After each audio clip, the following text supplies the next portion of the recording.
So we're a month into the Criterium season, and I thought I'd use this Melbourne Cup long weekend, where unfortunately there's been no Criterium racing, to reflect on my last month of racing. I've raced 4 times and share some of my learnings and insights with you. Also, Lance from the Love Me, Love You Foundation has just popped around and given me this jersey. So this is a jersey I'll be wearing in partnership with the Knights of Suburbia between now and the end of the Criterium season to help raise awareness for mental health. Now, just to learn a little bit more about Love Me, Love You, I'll cut to Lance right now. Love Me, Love You Foundation is a mental health awareness organisation that goes into schools and clubs and corporate workplaces to provide education and wellbeing programs, understanding a little bit about support and what it means for a lot of people that are going through the challenges on their journey, and how do we overcome that with through awareness, acknowledgement and action. So many of my subscribers will know that about a month or so before the start of the season, I threw a goal out there that I wanted to try and win an A-grade Criterium before the end of the year. Now, to put that into perspective, I have never won an A-grade Criterium before. I haven't even placed in an A-grade Criterium. Being a public holiday, the kids are here, obviously. Hey, Holly. Gonna come say hello? Hi. What do you think about bike racing, girls? Here, come over here, Rubes. No. It's this. You can see it this side. You can see yourself this side. Here, come over here. Here, look. Look, there you go. Okay. No. So I'm recording something now. Okay. Just don't touch the camera. Okay. I won't. Now you hurt my leg. I hurt your leg. How did I hurt your leg? Don't touch the camera. Get your... Here, no, get away, okay? No more. Yeah, watch out for the light. Okay. Rubes. Okay. No, seriously, Rubes. You're gonna get in trouble. Oh, jeez. Okay. Give me a kiss. Don't come in that way though.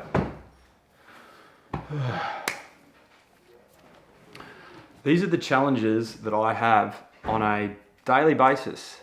Even my wife, dog, there's always noise going on in here, but now you have seen it firsthand, so I'm just gonna leave it there. So it was a big goal that I set to achieve, and what's happened is that I thought I had sort of 3 months to achieve this goal. So from the start of the Criterium season to the end of December, but what's happened is I'm actually moving interstate with the family, and we're gonna be moving interstate now in the first week of December. And looking between now and the first week of December and commitments, I've actually only got maybe 4 or 5 races that I've got the ability to go and do to try and achieve this goal. So I've really got to get in the zone and think about all these things I've learned over the last month and put them into practice. I'm going to share them with you today. One other thing before we get in the video is that I know a lot of people out there have asked for more videos on training. And the reason why I've refrained from that is because I'm not an expert. I know much better people out there that can provide insights into, ways to train, race tactics, etc. So I've got a few people lined up to be able to share some insights, but I'm also going to package up some of those conversations into like almost an online course. So stay tuned for that. So number 1, my biggest learning out of the 3 is training. This was the first time I have ever really trained my base fitness well. But what I did is I probably over-indexed on training on base. And I went into the Criterium season with a very poor tolerance to lactate acid in the muscle, which is pretty much what Criteriums are. It's effort after effort, attack after attack.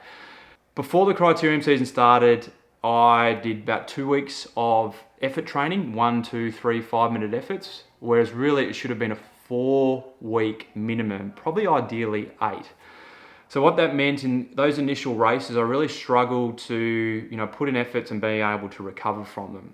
So ultimately, if I had that training and that foundation, maybe in that first race at St Kilda, I would have been more aggressive. I might have gone with the early break rather than sitting in the bunch, knowing all too well that it was probably going to be another 2 to 3 weeks, which I actually knew, but it was silly now reflect of racing and building in more efforts to be able to get to a level where you can be aggressive, you can go in the early breaks, and you can really, really make the most of it. And that brings me to my second point, and that is being aggressive.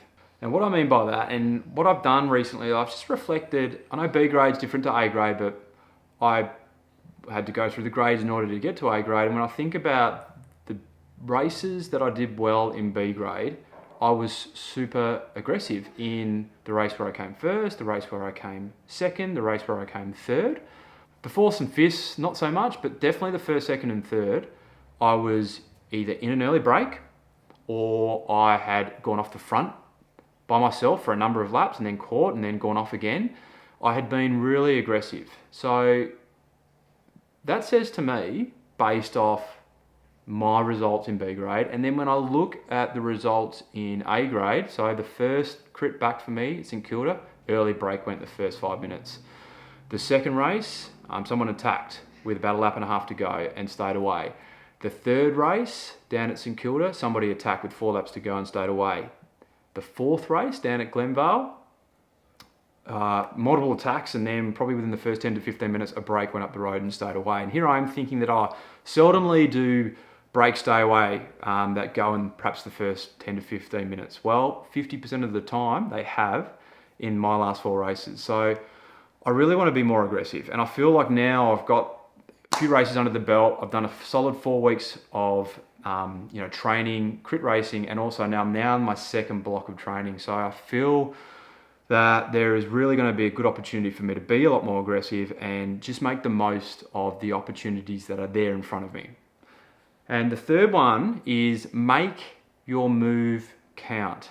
Now, what I mean by that, and I see this often in A grade, and I don't do this myself, but people are making moves when the bunch is moving fast. So if you're making a move and the bunch is traveling at 50 kilometers an hour, it's going to be really hard for you to create a gap. I even see people doing it from the back third of the bunch. By the time they get to the front of the bunch, making their effort, they might go off the front for like 10, 15 meters, and then they're absolutely cooked. Like, why would you do that? When you make your move, ideally do it when the bunch has sat up, okay? Maybe they've just chased down a break. Maybe they've just chased down a rider. Ideally, but not necessarily, because when I think about the first crit at St Kilda, a break went from pretty much from the gun and the bunch was moving at speed. So this isn't always the case, but if you can, once the bunch is fatigued, and maybe Glenvale, the fourth race, is a good example of this. Attack, break, attack, break, attack, break. And then all of a sudden, the bunch was pretty cooked. They wanted to sit up for a bit. A breakaway of 5 riders went and stayed away. And when they went, they made their effort count. It was a huge effort. Now, for me, when I think about the one race where I've really had a good opportunity and the one race where I had the potential of winning, was Glenvale. It was a super windy day, second race back, and 50 starters, maybe 60, and 10 to 15 finished the race. It was really hard windy conditions. With about 2 and a bit laps to go, the bunch sits up, the remainder of the bunch, and I make a move, but I make it tentatively. I didn't make the move count, because what I did was, in the back of my head, I'm thinking, well, I've sat up here, we're towards the end of the race, everyone's a bit cooked, so I'll go. But then I sort of sat up a bit and thought maybe I shouldn't, but then I did go. And by the time I just sort of taken my foot off the gas a little bit, everyone had seen what I was doing, and they weren't directly under my wheel, but it wasn't like, oh, he's gone. It was like, he's going to go and he's gone and we're going to follow. And maybe a couple of corners and they were on my wheel and I sat back up. But then, maybe 200 or 300 meters later, we get to the last, just before the last corner of the last lap, they sit up again. And I hit him, but I hit him this time as hard as I possibly could, and I created a gap. But the problem was this time, even though I wasn't tentative and I made my move count, I was cooked because I'd just done that tentatively the previous lap, which was silly. And as a result, on the second last corner, just before the second last corner, Nick Granger, who won that crit, who left his last big effort for the right time, he did the right thing. He went flying past me and he was well and truly ahead of the bunch and he won the race. Okay, aggressive move, he made his move count and he did it at the right time and he didn't dick around when he did it. And then for me, I was rolling into the finish line, second place, thought I had second in the bag, even though it's not quite hitting my goal, it wouldn't have been too far off. And then 25, 30 meters before the finish line, an avalanche of 10 cyclists went flying past me. So it was a confidence boosting race for me, but it also made me realize that if you are going to make a move, obviously try and do it at the right time. But when you do it with conviction and make it count. Get your gap and just keep going. So That's pretty much it. There are my 3 learnings.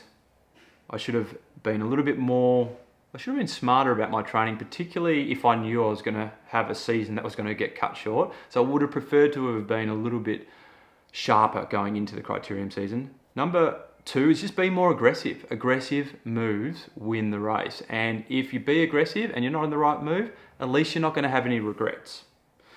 And then number 3 is when you make your move, make it count. Hope to see you out the road, and I'll catch you in the next video.